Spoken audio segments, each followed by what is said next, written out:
Good morning बच्चों। आज के इस वीडियो लेक्चर में हम स्टार्ट करें कक्षा 8 के मैथ्स के चैप्टर नंबर 2 को, जिसका नाम है एक चर वाली रेखीय समीकरण। तो इस चैप्टर को समझने से पहले हम ये समझते हैं कि एक चर वाले रेखिक समीकरण होते क्या हैं, किस तरह से ये होते हैं। ठीक है, ये देखते पहले।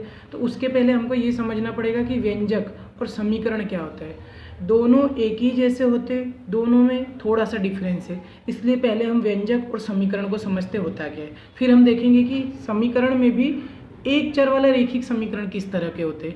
तो व्यंजक किसे कहते हैं, ये कक्षा 7 में आपने समझा है। ठीक है, तो मैं वहीं से स्टार्ट करता हूँ व्यंजक से पहले। तो व्यंजक किन्हें कहते हैं, तो कोई भी पद हमको चर और अचर के फॉर्म में दिए गए हों, उसमें समानता की बात नहीं होगी और इसमें समानता की बात हो जाएगी। जैसे देखो, मैं एग्जांपल से समझाता हूँ, जल्दी समझ आएगा। जैसे मैं आपको बोलूँ कि 5x + 3 ये एक व्यंजक कहलाएगा। इसके अंदर देखो, अगर तुम समझो चर और अचर दोनों है। चर अचर क्या होता है, तो हमको पता है जो संख्याएं होती है जिनकी कीमत हमको पता है उनको हम अचर कहते हैं। और जो ये x दिख रहा है तुमको, x की जगह कोई समीकरण में हमको कोई व्यंजकों में हमको y दिखेगा, ये चर होता है। ठीक है, इनको हम चर कहते हैं। तो जो चर होते हैं चर, ठीक है, जिनकी कीमत हमको पता नहीं होती, जो हमको ज्ञात करना होता है, ये जो चर होते ये जरूरी नहीं है कि हर जगह x हो y हो, ऐसा जरूरी नहीं है। ए टू जेड तुम कुछ भी ले सकते हैं हम। ठीक है, A B C D, उनको हम सबको A to Z, इनमें से हम कोई भी चर ले सकते, इनको हम चर कहते हैं। तो जिनकी कीमत हमको पता नहीं होती वो चर होते हैं, और जो संख्याएं होती हैं उनको हम अचर कहते हैं। तो व्यंजक क्या होता है, तो व्यंजक दोनों का कॉम्बिनेशन, मीन्स दोनों होगा, उसके अंदर चर भी होगा अचर भी होगा, इस तरह के पद होंगे। ठीक है, अब इसमें और इसमें अंतर क्या है, तो समीकरण जो होते हैं वो भी व्यंजकों से ही बनते हैं, लेकिन इनमें क्या होती है, समानता की बात की जाती है। जैसे अगर मैं आपको बताऊँ, यही व्यंजक है, मान लो 5x + 3। अगर मैं ऐसे बोलूँ, क्योंकि देखो x की कीमत हमको पता नहीं है, तो x की जो भी कीमत हो यहाँ रखने पर हल करेंगे हम। तो अगर मैं तुमको ऐसे बोलूँ कि यही व्यंजक जो 5x + 3 है, ये बराबर है कोई संख्या या दूसरे व्यंजक के, जैसे मैं बोल देता हूँ ये बराबर है 9 के, तो यहाँ पर समीकरण बन जाएगा। तो दोनों में एक ही डिफरेंस दिख रहा है कि यहाँ पर जो व्यंजक होते वो भी चर अचर से ही बनते, ये भी दोनों सेम है, खाली इसमें क्या होगा कि समानता की बात नहीं होगी। तो यहाँ पर क्या देखा हमने कि ये जो व्यंजक है पूरा का पूरा ये बराबर है किसके, 9 के। मीन्स जो समीकरण होते उनमें हम समानता की बात देखते हैं, उनमें समानता दर्शाई जाती है। ठीक है, तो ये पॉइंट हमको ध्यान रखना है कि जो समीकरण होते उनमें इक्वल का निशान दिखेगा, उनमें दो पक्ष होंगे, एक इस तरफ कोई पद होगा और इस तरफ पद होंगे। ठीक है, तो ये समीकरण होता है। अब अगर हम समझे और भी व्यंजक हो सकते हैं, जैसे मैं लिखना चाहूँ, यहाँ पर लिख दूँ मैं 4y भी एक व्यंजक कहलाएगा। अगर मैं ऐसे लिखता इसी 4y को कि 4y = 8, तो ये एक समीकरण बन जाता। क्यों, क्योंकि ये जो व्यंजक है ये किसी के साथ समानता दर्शाएगी, बराबर में हमको दिया गया है। तो व्यंजकों और समीकरण में इतना सा खाली डिफरेंस है कि व्यंजक जो होते हैं, ठीक है, उनमें बराबर का निशान नहीं होगा, उनमें समानता की बात नहीं की जाएगी, और जो समीकरण होते वो किसी न किसी संख्या के और दूसरे व्यंजक के। मैं दूसरा व्यंजक क्यों कह रहा हूँ, जैसे देखो यहाँ पर ऐसा भी हो सकता है, जैसे मान लो कोई 2x + 3 ये कोई व्यंजक है, ये बराबर हो किसी दूसरे व्यंजक के x + 5 के, तो ये भी हमारा एक समीकरण होगा। जरूरी नहीं कि हर बार इक्वल टू के इधर हमारे कोई संख्याएं दी गई हो, कोई दूसरा व्यंजक भी हो सकता है। क्लियर, तो ये बात हुई व्यंजकों की और समीकरणों की। ठीक है, अब हम आगे बढ़ते हैं, अब समझते हैं तो समीकरण क्या होता है ये हमको पता चल गया कि समीकरण किन्हें हम कहते हैं कि कोई भी व्यंजक हो, कोई भी पद हो, वो बराबर अन्य पद के दिया गया हो। ठीक है, तो उसे हम समीकरण कहते हैं। या फिर हम ऐसे भी समझ सकते हैं कि जो समीकरण होते, अगर तुम इसको ध्यान से देखो तो समीकरण में दो पक्ष होते, एक बराबर के इस तरफ का भाग होता है और दूसरा बराबर के इस तरफ का भाग। तो ये हम अगर देखें तो ये हमारे बाएं ओर आता है, बाएं ओर, तो हम इसको बायां पक्ष कह सकते हैं, एक को हम बायां पक्ष कह सकते हैं, और जो दूसरा इक्वल टू के इस तरफ होगा उसको हम दायां पक्ष कह सकते हैं। ठीक है, तो इस तरह से समीकरण को हम दो तरीके से समझ सकते हैं कि समीकरण जो होगा उनमें, समीकरण में या तो दो पक्ष होंगे, ठीक है, और दोनों एक दूसरे के इक्वल होंगे। अब इसी को शॉर्टकट में कुछ इस तरह से लिखा जाता है, यहाँ पर बाएं पक्ष को LHS लिख दिया जाता है और जो दायां पक्ष है उसको RHS लिख दिया जाता है। अब इसका मतलब क्या है, तो देखो LHS का मतलब होता है, L का फुल फॉर्म अगर हम देखें तो इसको बोलते हैं left hand side. L for left, H for hand, S for side. तो लेफ्ट हैंड साइड मीन्स कि बाएं हाथ की ओर, मीन्स बायां पक्ष होगा, बाएं हाथ की ओर बायां पक्ष होता है, ठीक है। और इसका फुल फॉर्म अगर आप देखोगे तो राइट हैंड साइड, जिसको हम क्या कह देते हैं, राइट हैंड साइड, यानी कि दाएं हाथ की ओर, मीन्स कि क्या हो जाएगा, दायां पक्ष। तो ये इंग्लिश में शॉर्टकट में LHS और RHS भी लिखा जाता है। तो कभी भी समीकरण की बात किया जाएगा तो समीकरण में हमेशा दो पक्ष होंगे, एक LHS कहलाएगा और दूसरा RHS, यानी एक दायां पक्ष और दूसरा बायां पक्ष, दो तरफ के, ठीक है। तो ये तो बात हो गई समीकरण की। अब हमको इस चैप्टर में जो पढ़ना है वो समीकरण हमारे कैसे होंगे, तो एक चर वाले होंगे, वो भी कैसे, रेखिक। तो समझते हैं कि एक चर का मतलब क्या है, तो पहले ये समझते हैं। अब मैं तुमको कोई दो समीकरण बताऊँ, यहाँ पर मैं जैसे यहाँ पर दो समीकरण लिखता हूँ, तुलना करते हैं हम, तुलना से जल्दी समझ में आएगा। देखो जैसे मैं आपको बोलता हूँ यहाँ पर 2x + 3 = 5, ये कोई एक समीकरण है। वहीं मैं दूसरा समीकरण लिख देता हूँ 2x + 3y = 6, ये दो समीकरण है। अब दोनों में अंतर क्या है, तो यहाँ पर अगर हम देखें तो यहाँ पर चर की अगर मैं बात करूँ, क्योंकि समीकरण हमारा एक चर वाला है, तो यहाँ अगर हम चर की बात करें तो खाली 2 के साथ चर आ रहा है, तो इसके अंदर एक ही चर है जो कि कौन सा है, x। तो इसके अंदर चर कितना है, चर की संख्या अगर हम देखें तो 1 है। अगर यहाँ हम बात करें चर यानी जिनकी कीमत हमको पता नहीं होती, जो हमको ज्ञात करना होता है। अगर इस समीकरण में आप देखोगे तो यहाँ पर चर हमको दो मिलेंगे, x और y, दोनों की कीमत हमको नहीं पता। तो इस समीकरण में जो चर हैं वो दो हैं, ठीक है। तो यहाँ पर चर हमको दो दिए गए, यहाँ पर चर कितने थे, एक थे। तो दोनों में क्या डिफरेंस है, तो इसको मैं कहूँगा एक चर वाला समीकरण, एक चर वाला। इसको मैं एक चर वाला समीकरण नहीं कहूँगा। यानी हमारे इस चैप्टर में हमको जो पढ़ने हैं वो एक चर वाले समीकरण पढ़ने, यानी कि कुछ इस तरह के समीकरण होंगे जिनमें केवल एक ही चर होगा, इसके साथ दूसरा चर नहीं आ सकता। और ज़रूरी नहीं हर बार x हो, या तो y होगा। मान लो ये y के फॉर्म में होता तो ये इस तरह से होता 2y + 3 = 5, यानी चर एक ही होता, भले y होता है x की जगह, लेकिन एक ही होना चाहिए, दूसरा एक साथ नहीं आना चाहिए, ठीक है। तो ये तो बात हो गई चर की, हमने ये समझ लिया कि एक चर और दो चर क्या होता है। अब हम समझते हैं रेखिक समीकरण क्या है। रेखिक, यहाँ पर कहा गया है एक चर वाला समीकरण, तो हम समझ गए समीकरण क्या होता है, जहाँ समानता की बात होगी। एक चर वाला यानी या तो एक ही चर होना चाहिए, एक से ज़्यादा नहीं। जैसे यहाँ पर x है या तो y, दोनों में से एक हो, a b c कुछ भी हो सकता है, लेकिन एक ही होना चाहिए एक समीकरण के अंदर। इसमें क्या था, दो थे, तो ये हमारा दो चर वाला रेखिक समीकरण था, ठीक है। अब बात करते हैं हम रेखिक समीकरण क्या होता है, ये समझते हैं कि रेखिक समीकरण का मतलब क्या है। तो रेखिक समीकरण हम किन्हें कहते हैं, तो जो रेखिक समीकरण होते हैं ये समझते कि ऐसे समीकरण, रेखिक समीकरण हम किन्हें कहते हैं, ऐसे समीकरण जिनमें चर जो होगा उसकी मैक्सिमम घात जो है वो एक होनी चाहिए। तो चर की जो घात हो, चर की घात अगर एक दी गई हो हमको, चर की घात एक, तो उसे हम कहते हैं रेखिक समीकरण, ठीक है। ये चीज़ हमको ध्यान रखना है। अगर चर की घात हमको समीकरण के अंदर एक दी गई होगी तो उसको हम रेखिक समीकरण कहेंगे। आगे की कक्षाओं में आप लोग जाओगे तो देखोगे कि चर की घात दो होती है तो द्विघात समीकरण बनता है, तीन होगी तो त्रिघात समीकरण, इस तरह से अलग अलग समीकरण बनते जाते हैं। अब देखो चर की घात एक का मतलब क्या, इसको समझते। जैसे इस समीकरण को मैं लिखकर अगर समझाऊँ, हमने क्या देखा कि 2x + 3 = 5, ये एक समीकरण है। हमने देख लिया, क्यों, क्योंकि यहाँ पे इक्वल का निशान है, दो पक्ष है हमारे पास, एक बायां पक्ष एक दायां पक्ष, ठीक है, और इक्वल का निशान है और यहाँ पर एक ही चर है, तो एक चर वाला समीकरण है। अब मैंने क्या कहा कि अगर जो चर है उसकी घात एक होगी तो हम उसको रेखिक समीकरण भी कह सकते हैं, ठीक है। यहाँ पे चर कौन सा है, तो x हमारे पास चर है, चर यही है, बाकी तो अचर है, संख्याएं। तो और चर की घात अगर देखें तो कुछ घात नहीं होती, तो हमको पता है यहाँ पर एक घात तो होता ही है, किसी भी संख्या पे कोई घात नहीं तो एक घात तो होगा। तो जब चर की घात एक है, ठीक है, यहाँ पर चर की घात कितनी है, एक है, तो चर की घात एक होगी तो हम उसको क्या कह सकते हैं कि एक चर वाला तो है, वो भी कैसा है, एक घात वाला, तो उसको हम कहेंगे एक चर वाला रेखिक समीकरण। तो इसको हम कहेंगे एक चर वाला रेखिक समीकरण।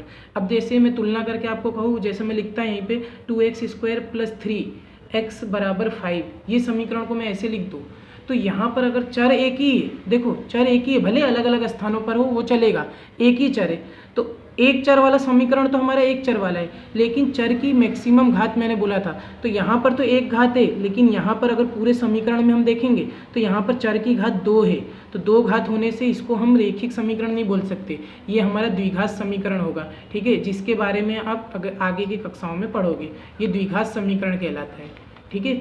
तो ये तो हुआ, हमने ये पूरा समझा इस पेज पे कि एक चर वाले रैखिक समीकरण का मतलब क्या है, किस तरह के ये होते हैं, ठीक है। तो कोई भी समीकरण, पहले तो ये समझा कि समीकरण क्या है, समीकरण किसे कहेंगे, जहाँ बराबर का निशान हमको दिखे, ये समीकरण नहीं होता, ठीक है, इसको समीकरण नहीं कहते।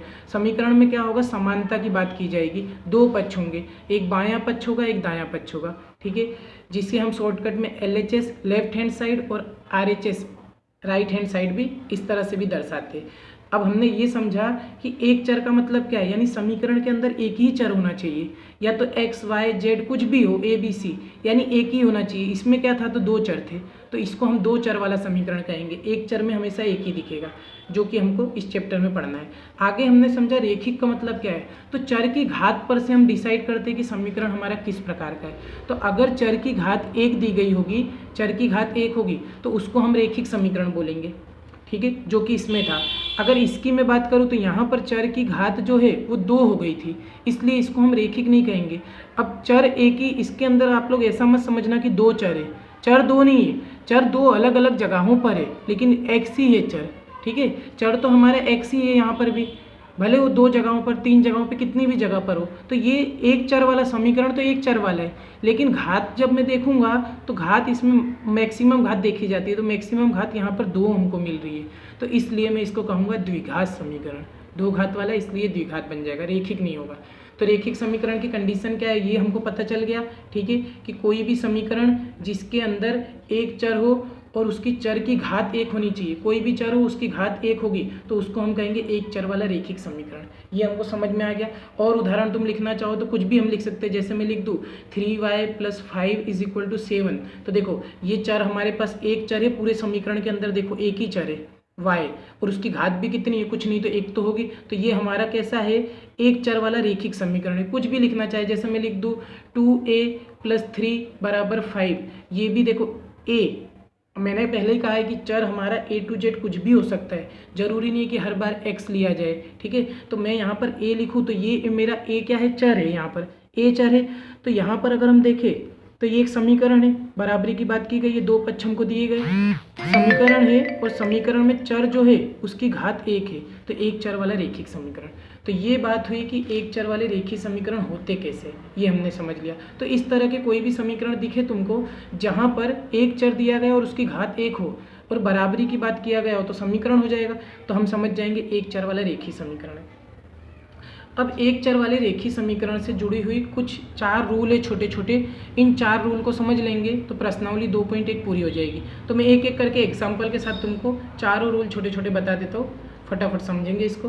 देखो अब अगर पहली मैं बात करूँ, ठीक है, पहला रूल हमको क्या कहता है, पक्षांतर हमको करना है। नॉर्मली अगर चारों रूल में हम देखेंगे तो पक्षांतर, अब ये पक्षांतर का मतलब क्या होता है, ठीक है, ये पक्षांतर का मतलब क्या है ये समझते हैं। पक्षांतर का मतलब जो भी हमको समीकरण दिया है उनमें जो चर होता है, संख्याएं होती है, या जो भी संख्याएं चर होगा या फिर अचर, ठीक है, x वाले पद या जो संख्याएं होती है उनको हमको इधर उधर घुमाना पड़ता है बराबर की। अब किस तरह से घुमाना है ये समझते हैं। तो देखो पहला रूल हमारा प्लस के लिए, ठीक है, प्लस के लिए किस तरह से उदाहरण से समझते। जैसे मान लो मुझे एक समीकरण दिया गया है x - 3 = 7, ये कोई समीकरण है प्लस के लिए, तो पहले प्लस के लिए देखते, x + 3 = 7 कोई समीकरण है। हमको कहा जाए कि इसको हल करके x की कीमत ज्ञात करो, x की कीमत मुझे ज्ञात करना है, तो हम क्या करेंगे, पक्षांतर। पक्षांतर का मतलब जो चर होते उनको एक तरफ बराबर के रखो और जो संख्याएं हों उनको बराबर के दूसरी तरफ ले जाओ। तो यहाँ पर जब हम 3 को, प्लस का 3 है, जब इसका हम पक्षांतर करेंगे इस तरफ, तो रूल हमको क्या समझना है यहाँ पर कि जब प्लस का 3 हम बराबर के इस तरफ लाएंगे तो ये प्लस का माइनस होता है, ठीक है। तो x बराबर कितना हो जाएगा 7, ये +3 था यहाँ के -3 बन जाएगा। तो ये रूल पहला कि x बराबर यहाँ से 7 में से 3 माइनस करेंगे तो 4। तो हमेशा ये चीज़ ध्यान रखना है कि संख्या का या कोई भी पद का बराबर के जरूरी नहीं है कि इस तरफ से इधर ले गया गया। अगर मान लो यहाँ से कोई चीज़ यहाँ ला जा रही है, ठीक है, तो अगर प्लस में संख्या होगी, कोई भी संख्या यहाँ प्लस में दी गई है, अगर तुम यहाँ ला रहे हो यानी पक्षांतर कर रहे हो तो वो माइनस हो जाएगी। जैसे ये प्लस में था, हमने इसको बराबर के इस तरफ लिया तो ये क्या हो गया, माइनस हो गया। तो 7 तो वहीं का वहीं है, x वहीं का वहीं है, ये 3 वहाँ जग गया बराबर के उस तरफ, इसका हमने पक्षांतर किया तो ये माइनस हो गया। अब बात करते हैं सेकेंड रूल की, जो कि जस्ट इसका अपोजिट। देखो यहाँ पर क्या कहा हमने कि कोई भी संख्या अगर प्लस में होगी उसका हम पक्षांतर करेंगे तो माइनस हो जाएगी, ठीक है।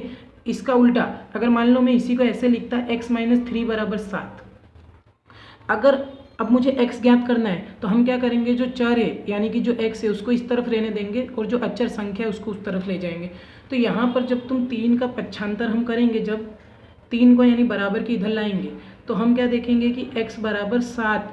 अब जो माइनस वाली संख्या है, देखो प्लस वाली उधर जाके माइनस हो रही थी, माइनस वाली अगर बराबर के तुम उस तरफ पक्षांतर करोगे, ठीक है, इसका मैंने पक्षांतर किया, बाएं पक्ष से मैं उसको दाएं पक्ष में ले गया, ठीक है, ये बायां भाग था मैं दाएं साइड ले गया, तो यहाँ पर अगर मैं ले जाऊँगा तो माइनस का जो 3 था वो +3 बन जाएगा और x बराबर यहाँ से आ जाएगा 10, ठीक है। तो ये दूसरा रूल हुआ। तो ये दोनों रूल हमको प्लस माइनस के लिए थे कि अगर कोई भी संख्या प्लस में हो तुम उसका पक्षांतर करेंगे तो माइनस बन जाएगा, कोई भी पद अगर हमको माइनस में दिया है हम पक्षांतर करेंगे तो प्लस बन जाएगा उस तरफ जाके। सेम टू सेम ऐसे ही गुणा और भाग के लिए भी समझ लेते। देखो तीसरा रूल हम समझते गुणा के लिए। मान लो कोई संख्या हमको चर के साथ, जैसे x के साथ 3 गुणे में दिया है और सामने मान लो 9 दिया है, तो यहाँ पर कोई निशान नहीं होता तो हमको पता है गुणे में। तो कोई भी संख्या अगर गुणे में होगी तो अगर उसका हम पक्षांतर, अब मुझे x की कीमत चाहिए, 3x की नहीं, यहाँ पे 3x की कीमत 9 दी गई है, मुझे x की कीमत निकालना है हमें, तो हम क्या करेंगे 3 का पक्षांतर करेंगे यानी बराबर के उस तरफ ले जाएंगे। तो x बराबर क्या हो जाएगा, तो कोई भी संख्या अगर गुणे में होगी तो सामने भाग में चली जाएगी यानी 9/3 हो जाएगा। बटे का मतलब भाग में चली गई, ठीक है। तो अगर इसको हम काटेंगे 3 एकम 3, 3 त्रिका 9, तो x बराबर यहाँ से आ जाएगा 3। तो ये तीसरा रूल कि कोई भी संख्या अगर हमारे चर जो है, जो हमको ज्ञात करना है x, उसके साथ अगर गुणे में होगी तो बराबर के उस तरफ जाने पर वो भाग में चली जाएगी। चौथा रूल हमको क्या समझना है कि अगर कोई संख्या मान लो पहले से ही चर के साथ भाग में दे दी जाए, मान लो यहाँ पे दिया होता कि x के साथ 3 मल्टीप्लाई में नहीं अपोन में दिया होता, नीचे दिया होता भाग में, और सामने 9, वही का वही समीकरण है, खाली हमने यहाँ 3 को गुणे में रखा था, मैंने यहाँ नीचे रख दिया। तो इसका जब हम पक्षांतर करेंगे, देखो इसका मैंने पक्षांतर किया तो ये नीचे चला गया, क्लियर, ये नीचे चला गया 9 के। अब इसका जब पक्षांतर करेंगे तो ये भाग में है, तो जो भाग में होगा वो सामने किस में चला जाएगा, वो चला जाएगा गुणे में। तो यहाँ पे 9 के साथ 3 गुणे में आ जाएगा, तो x बराबर यहाँ से आ जाएगा 27। तो ये 4 छोटी छोटी बातें हैं, इनको हम ध्यान रखेंगे, प्रश्नावली 2.1 पूरी हो जाएगी और आगे के सवालों में भी बहुत काम आएगा, ठीक है। तो पक्षांतर करने के नियम क्या है, तो एक चीज़ ध्यान रखना कि कोई भी संख्या या कोई भी पद हमको दिया गया हो, अगर हम उसका पक्षांतर कर रहे, बाएं से दाएं में लाए या दाएं से बाएं में, कहीं भी हम करें, दाएं से मैं कोई चीज़ को बाएं में लाऊँ, कोई संख्या को, या बाएं से दाएं में ले जाऊँ, तो जो उसका चिन्ह होगा वो बदल जाएगा। अगर वो प्लस है तो सामने जाने पे माइनस हो जाएगा, और अगर माइनस है तो सामने जाने पे प्लस हो जाएगा। तो ये प्लस माइनस के लिए हो गया। और दूसरा हमने क्या देखा कि अगर कोई संख्या हमको पक्षांतर हम करेंगे और चर के साथ अगर गुणे में है तो वो सामने भाग में चली जाएगी यानी बटे में चली जाएगी, और कोई संख्या अगर पहले से ही भाग में दी गई है तो उसका जब पक्षांतर किया जाएगा तो सामने किस में चली जाएगी, गुणे में। क्लियर। तो ये 4 रूल है, इसी पर आधारित हमारी प्रश्नावली 2.1 पूरी है। स्टार्ट करते समझते एक एक सवाल को। कुल 12 सवाल है, लाइन से आपको करा देता हूँ, देखना ध्यान से। तो यहाँ पर प्रश्नावली 2.1 इतने स्टार्ट करते, तो देखो पहला सवाल क्या कहा गया है, निम्न समीकरणों को हल कीजिए। हल करने का मतलब क्या है, जो भी हमको चर दिए गए, x यहाँ पे दिया गया, यहाँ पे y, यहाँ पे z, जो भी चर हो, ठीक है, जिनकी कीमत ज्ञात करना है हमको, ये इनकी सबकी कीमत हमको निकालना है, ठीक है।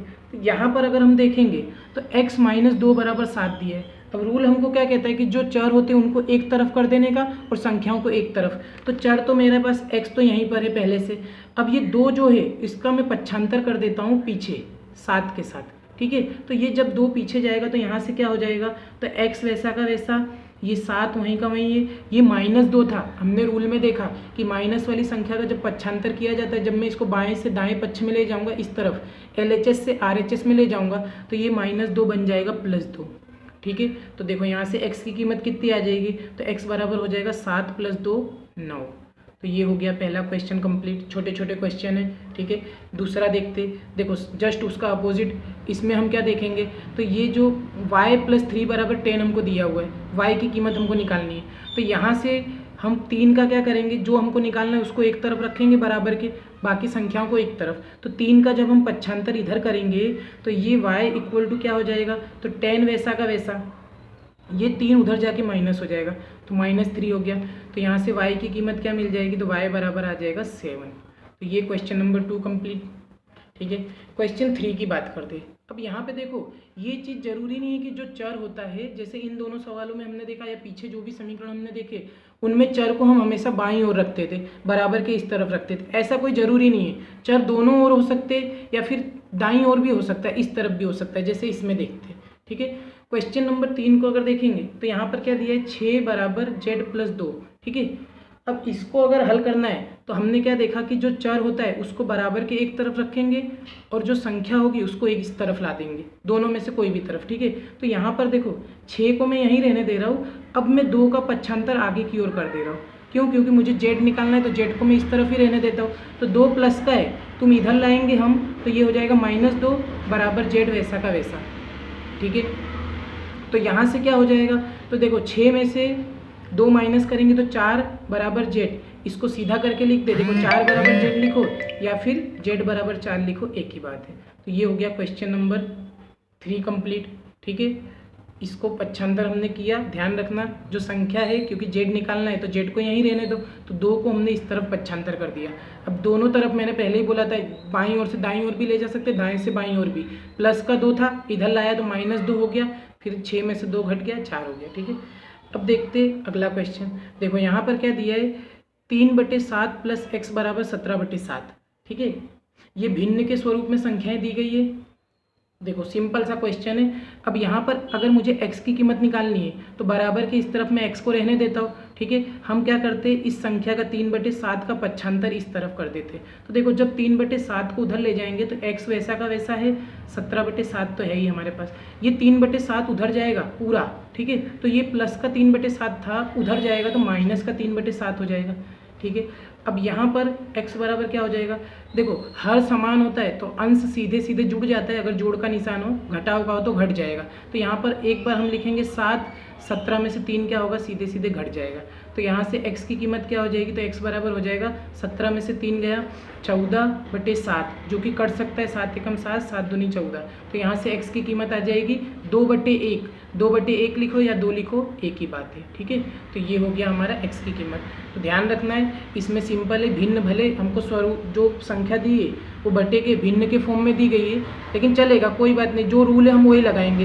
हमको निकालना है x है, ठीक है, चर की कीमत निकालना है, तो जो बची हुई संख्या है उसको उस तरफ कर दो, ठीक है। तो x को हमने यहीं रखा, 3/7 को हमने 17/7 के वहीं पर है, इसको हमने पक्षांतर इस तरफ किया है, तो इसके आगे कोई निशान नहीं, तो प्लस तो हो गई, और उधर जाएगा तो ये माइनस हो जाएगा। फिर हर समान था तो हर को मैंने एक बार लिखा, और अंश का अगर जोड़ होता तो जोड़ देते, घटाव था तो घटा दिया हमने। तो 17 में से 3 गया 14 बचा, ठीक है, और नीचे 7 बचा। तो इसको जब हमने डिवाइड किया तो ऊपर 2 आया, नीचे 1 आया, 1 लिखने की कोई ज़रूरत नहीं, तो x बराबर हो गया 2। अब देखते क्वेश्चन नंबर क्वेश्चन नंबर 5, ठीक है। क्वेश्चन 5 में अगर देखेंगे तो तीसरा रूल लग रहा है। अब यहाँ पर देखो चर के साथ संख्या हमको जो दी गई है वो गुणे में दी गई है, यहाँ कोई निशान नहीं होता तो गुणा होता है। तो हमने क्या देखा था कि जो गुणे में संख्या होती है उसको जब हम पक्षांतर करेंगे, इस तरफ लाएंगे, तो ये क्या होगा, 12 के बटे में आ जाएगा 6, ठीक है। तो ये 6 12 के बटे में आ गया, 6 कम 6 कट जाएगा, 6 दूनी 12, तो वही का वही, x बराबर 2/1 लिखो या फिर 2 लिखो, दोनों एक ही बात है, कंप्लीट। तो ये हो गया क्वेश्चन नंबर 5। अब देखते हैं क्वेश्चन नंबर 6। देखो जस्ट उसका अपोजिट, हमने क्या देखा था कि कोई भी संख्या अगर भाग में हो, जब हम इसका पक्षांतर करेंगे तो सामने ये क्या होगा, गुणे में चला जाएगा। तो t, अब यहाँ पर देखो चर हमको t दिया गया है, कोई भी चर कुछ भी हो सकता है, a to z, पहले ही हमने देखा था। तो t बराबर यहाँ से कितना आ जाएगा, तो 10 वैसा का वैसा, ये 5 डिवाइड में था, सामने जाएगा तो मल्टीप्लाई में चला जाएगा। तो यहाँ से t की कीमत कितनी हो जाएगी, 10 × 5 = 50। तो ये हो गया क्वेश्चन नंबर 6। छोटे छोटे क्वेश्चन है सभी, ठीक है। अब इसमें देखो 2 रूल एक साथ लगेंगे, देखो समझना। इसकी अगर मैं बात करूँ तो 2x, पहले 3 को हमको हल करना पड़ेगा, एक साथ पूरा नहीं कर सकते, तो 2x को मैंने वैसा का वैसा रखा। यहाँ पर 3 डिवाइड में था, अगर इक्वल टू के उधर ले जाएंगे हम तो 18 के साथ ये मल्टीप्लाई में चला जाएगा, ठीक है। तो यहाँ से 2x वैसा का वैसा, ये कितना हो गया, तो 18 दूनी 36, 18 तियाँ 54 हो गया, ठीक है। ये अब देखो ये 2 आगे दूसरा देखो, पहला रूल क्या लगा कि डिवाइड वाला मल्टीप्लाई में गया, दूसरा अगर हम देखें तो 2 जो है x के साथ मल्टीप्लाई में, हमको 2x की कीमत नहीं x की कीमत चाहिए, तो ये मल्टीप्लाई वाला नीचे अपॉन में जाएगा, तो x बराबर कितना हो जाएगा 54/2, ठीक है। ये 2 डिवाइड में आ जाएगा यहाँ से, तो इसको जब हम काटेंगे तो ये कितना हो जाएगा 27, और 27/1 लिखो या 27 लिखो तो x की कीमत आ जाएगी 27, दोनों एक ही है, ठीक है। तो यहाँ पर इस सवाल में ध्यान रखना है, 2 रूल एक साथ लग रहे हैं कि पहले जो डिवाइड में था उसका जब हमने पक्षांतर किया बराबर के उस तरह, तो यहाँ पर हमने क्या देखा कि 2 रूल इस क्वेश्चन में एक साथ लग रहे।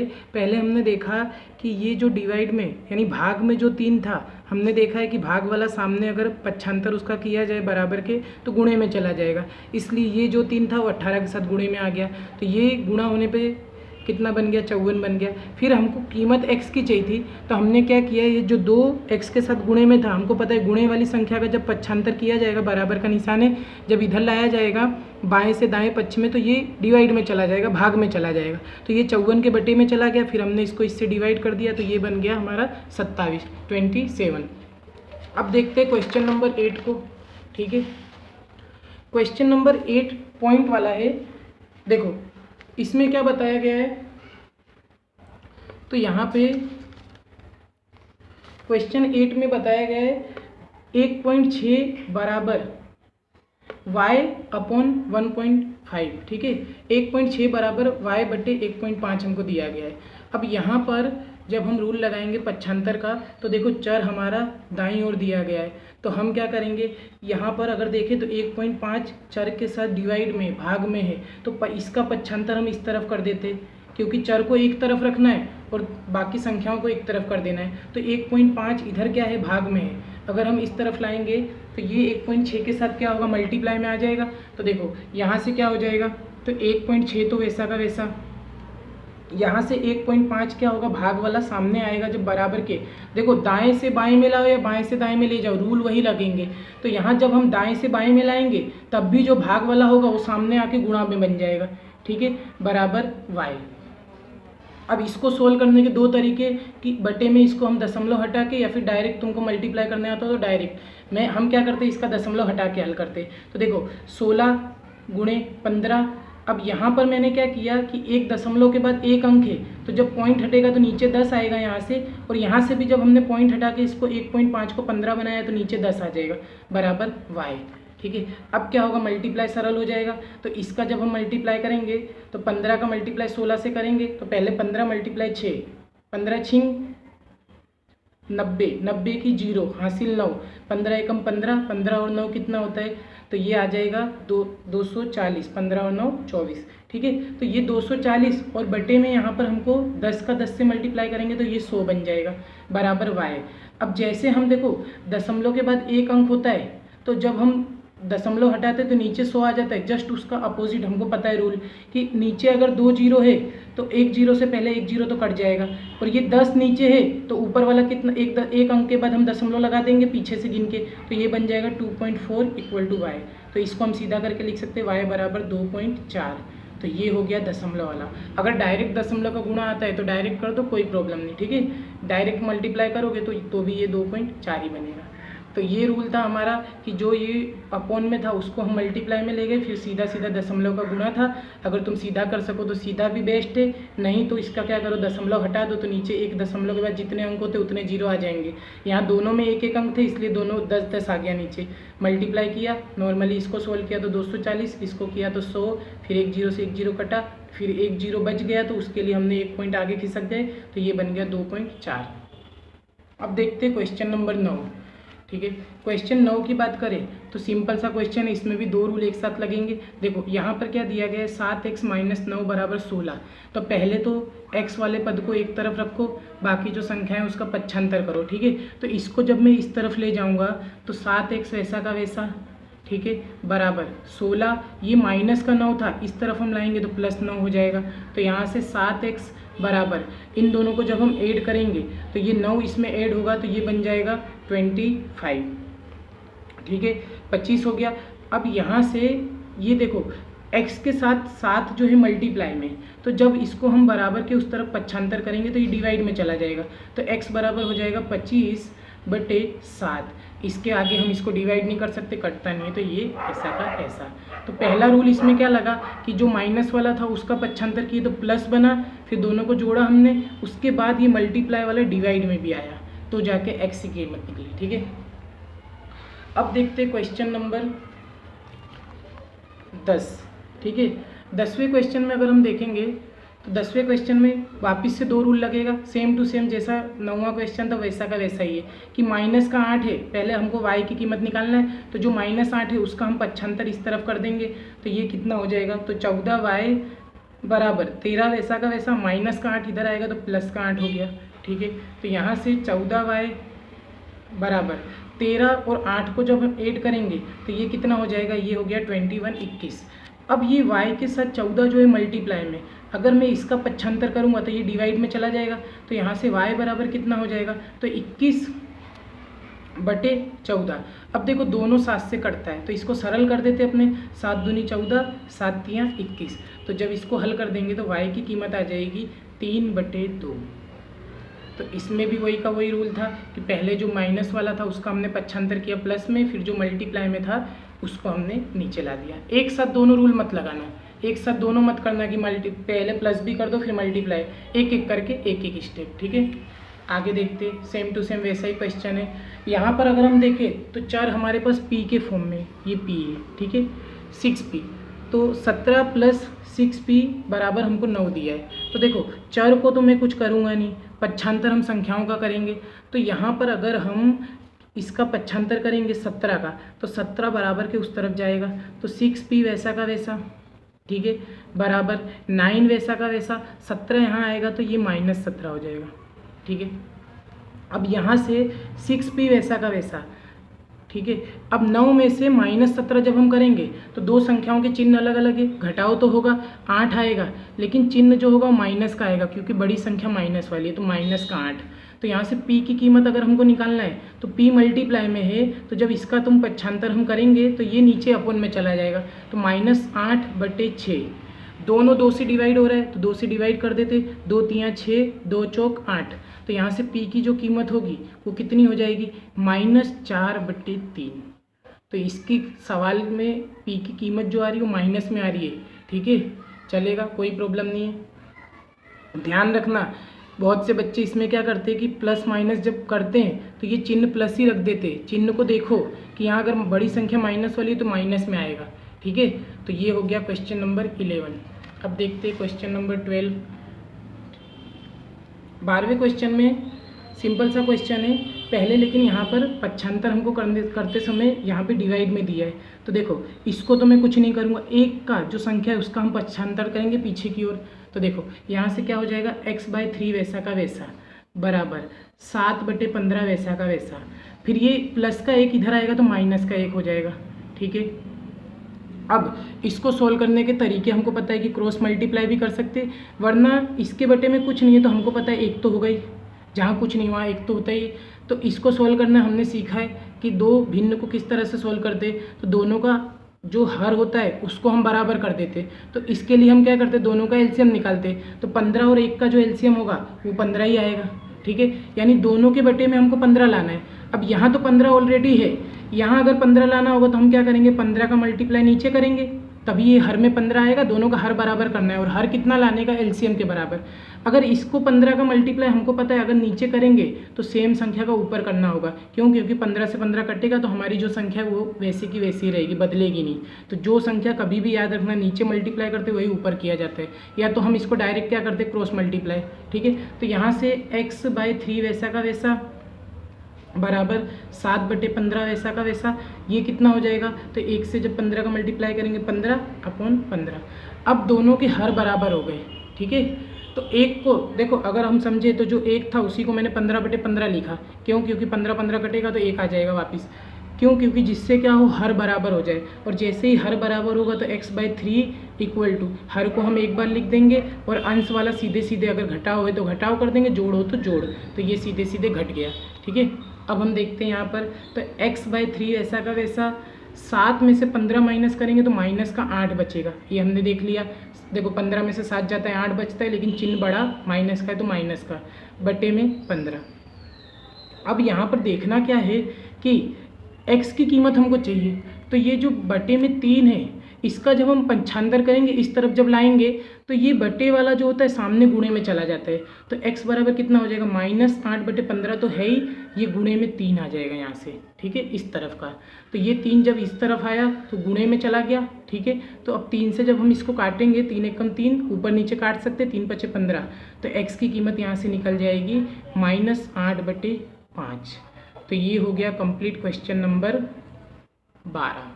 थोड़ा बड़ा क्वेश्चन था, इसमें ध्यान रखना है यहाँ पर कि एलसीएम दोनों का बराबर, यानी हर दोनों का जब बराबर होगा तभी हम उसको जोड़ पाएंगे। ठीक है, इसको मैं डायरेक्ट इस तरह से भी हम कर सकते थे। देखो x/3 बराबर क्या आया था, 7/15 -1 आया था। ठीक है, इसको डायरेक्ट कैसे करते कि इसके बटे में 15 नहीं था तो क्रॉस मल्टीप्लाई। ठीक है, तो x/3 बराबर कितना हो जाता, 7 वैसा का वैसा क्रॉस मल्टीप्लाई करते तो 15 एकम 15/15, ये डायरेक्ट मेथड होती है। वरना ये तो बेसिक हमको पता ही है कि दोनों का हर बराबर करने के लिए एलसीएम लिया जाता है इस तरह से, तो वो भी हम आगे तो वही के वही स्टेप आ जाते। देखो ये स्टेप वापस से वही का वही पूरा आ गया है, तो इसी मेथड से अगर डायरेक्ट क्रॉस मल्टीप्लाई करेंगे तब भी चलेगा, कोई प्रॉब्लम नहीं है, और इस तरह से हर बराबर करके करेंगे तब भी चलेगा। तो ये हुआ प्रश्नावली 2.1 कंप्लीट। मिलते हैं नेक्स्ट वीडियो में आगे के क्वेश्चन के साथ। Thank you.